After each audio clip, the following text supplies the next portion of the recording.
Hi, I'm Gary and welcome to my shop. In this video I'm going to show you how I make an exhaust deflector for my dust respirator that I have that I wear underneath my face shield. Usually this exhaust port fogs up my face shield, so I need to deflect the exhaust down.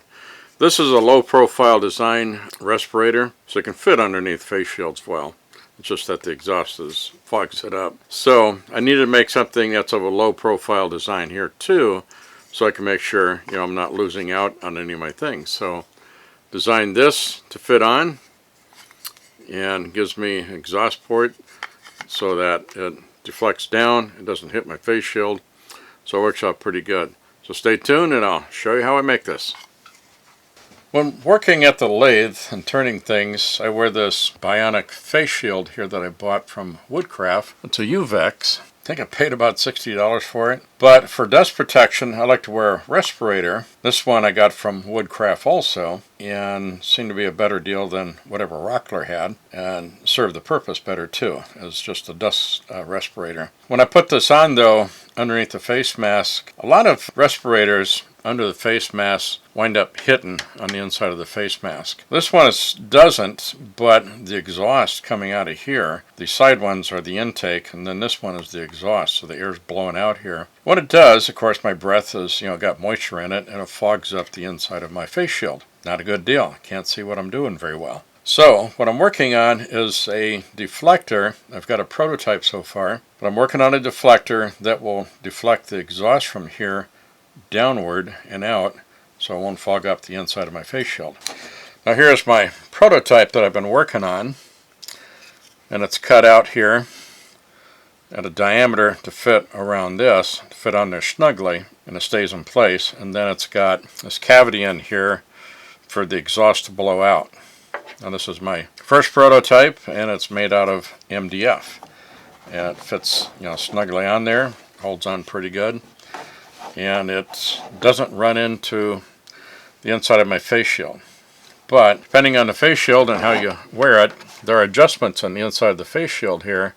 I've got mine set on this furthest one to the front here. That way the face shield, that adjusts how far down the face shield will flip on you. If you go other settings down, it'll go down further. So I found that maximum one fits well, works well for me, and I do not run into this exhaust deflector yet. So I'll go on here and show you how I'm going to make this as a final piece that I'm going to probably make out of some poplar, which is a shop grade hardwood. Doesn't have a pretty wood grain for furniture and stuff. It's a good hardwood for the shop. Now there are some other alternatives out there for face shields and dust masks. For example, one is the Trend face shield, and that starts out at the price of $300 and up, so it depends on what you can afford. For me, and the amount of turning that I do is not a heck of a lot. It's not like I'm doing it day long every day in and out. So this is kind of a good solution for me. I can't see spending $300 to $500 on a Trend air shield when I'm not using it that much. Now if I was doing a lot of turning every day, then the Trend air shield would make more sense. Okay, so I've got this piece of poplar board here. That's a cut off from some other project, I guess. It's a 3/4 inch thick by 2.5 inches wide, and maybe about a foot in length that I've got left here. And what I'm going to do is I'm going to cut this. My measurements call for a length of 2 7/8 inches. And I'm going to cut it to about 3 1/4 because I wanted a little extra length for my deflector there. Because what I'm going to do is after I cut the length, I'm going to slice this off here a little bit to separate maybe about a 1/16 of an inch here to make for my cover piece. And then I'll do the routing out of the cavity and so forth. And then I'm going to cut the thickness of this down to 9/16 of an inch thick instead of 3/4. 9/16 of an inch is just 1/16 of an inch over a 1/2 inch. So I'll show you how I do this. Okay, so I've set up my piece here to cut on the table saw at this mark for the length that I want.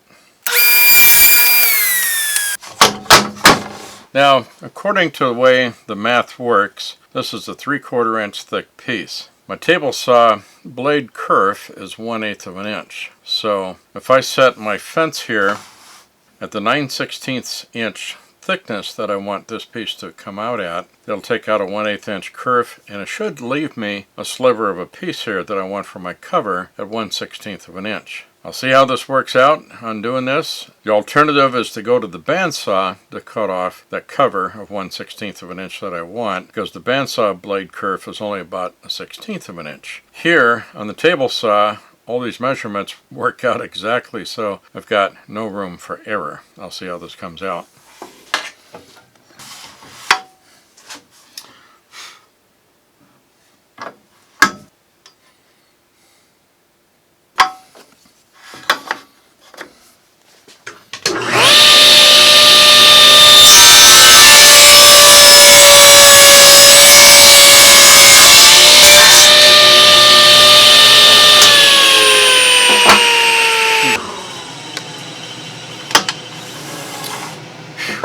Hey, apart from some smoke here, since I cut this so thickly on a rip cut, but it did come out pretty good, and I've got my 1/16 of an inch piece here, and then I should have 9/16 here. That, boy, this sucker really smoked. Yeah, so that set off my alarm, and basically got my 1/16 of an inch piece here I'll be using for my cover. This piece I'll be routing out to make the cavity in there, and then I'll cut that circle in here and fit over the face shield exhaust. Okay, I've set my fence to 2 1/8 of an inch from the blade, so I can get 2 1/8 inch thick block here on my thicker material. Then I'll feed through the thinner piece here to cut that down too to equal this width.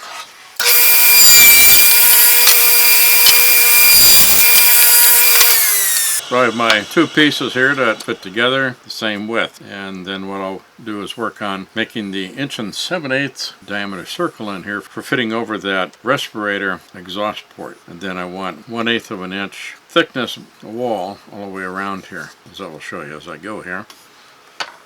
Okay, I have cut out my piece to this shape, length, and width. I've laid out my markings on here as to where the hole should be located at, what my margins are going to be around that, and the cavity that I'm going to cut out here eventually on my router, one of the next steps coming up. To make this hole here, it needs to be 1 7/8 to fit onto the exhaust of my dust respirator. I don't have an 1 7/8 Forstner bit or hole saw for that size. So what I'm going to do is to use a hole saw of 1 3/4. Then I'll use my oscillating sander to enlarge this hole here to the 1 7/8 or to a good fit on the dust mask exhaust port. Now I would use a circle cutting jig, but since it's only got one cutting leg on it, it tends to wobble a lot. So if you don't have a good way of securing this workpiece down, it's going to be hard to get a good precision. So a workpiece this small, it's going to be very hard to try and secure. So I'm going to use the hole saw and then enlarging that with the oscillating spindle sander. Okay, so here I've got my hole cut out with the hole saw at the drill press to 1 3/4. Now go to the spindle oscillating sander now and enlarging this hole so that it fits over my face mask exhaust. Okay, so here I'm going to round out this with the oscillating sander to enlarge this hole to the point that will fit onto my respirator exhaust port, which I have here. I want to fit around this.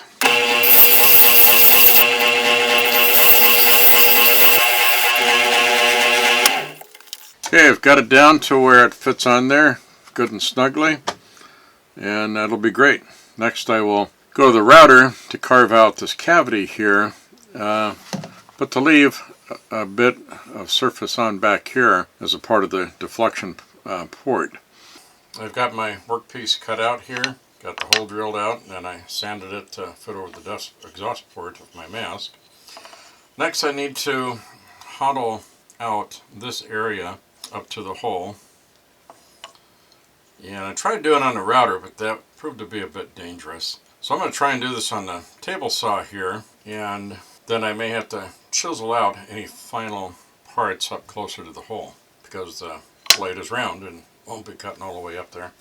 So here I've got my fence set, so I can cut this and leave 1/8 of an inch there. I also got the blade height set, so it'll leave 1/8 of an inch across up here also. So I measured my piece here as to whereabouts the blade's going to be coming down to avoid chipping into this side of it. And then I laid out a mark here so I can see that's where I need to stop at with the piece as I'm going into there.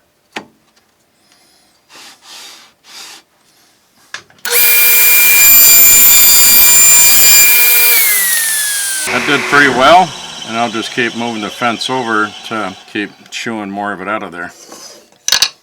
Okay, that worked pretty well. I was able to cut that cavity out, and I cleaned this up in here with a wood chisel to get it flattened out and straight. Then I've got this piece I'm going to put on my cover, and then you can see I'll have that cavity in there and the hole there put onto the dust mask, and then I'll round these edges over.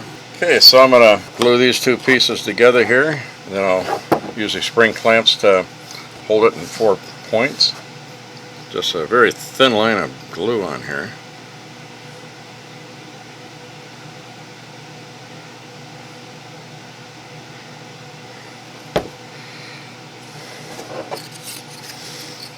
Put that on there. It's going to shift around a little bit. Try and get it in a good position. Start getting the clamps on each of the corners.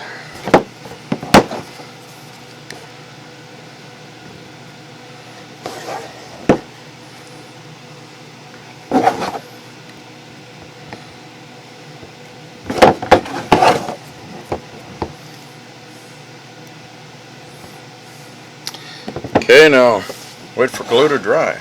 And after that's set up, I can sand around and dress it up so it's all straight and even. Okay, so I have this finished on the mask, my exhaust deflector, and it just slips on and off of there. Fits on snugly and stays in place. And I can have the exhaust port there for directing the exhaust out of my face shield so it doesn't fog up my face shield on me. What I did is I went to the bandsaw and cut the edges around this, and then with my oscillating sander, belt sander part, I rounded over these, smoothed over these edges. Now, as far as trimming these edges around here with the router bit, 1/8 bit, I thought it's going to be probably too much because this cover piece is only about 1/16 of an inch thick, and I'm afraid that the router trim would take off too much. So I just went over this with some sandpaper to round over the edges. Okay, well, as before, I would put on my face shield,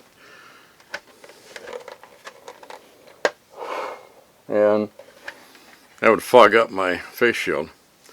Now I can put on my face mask here with the exhaust port.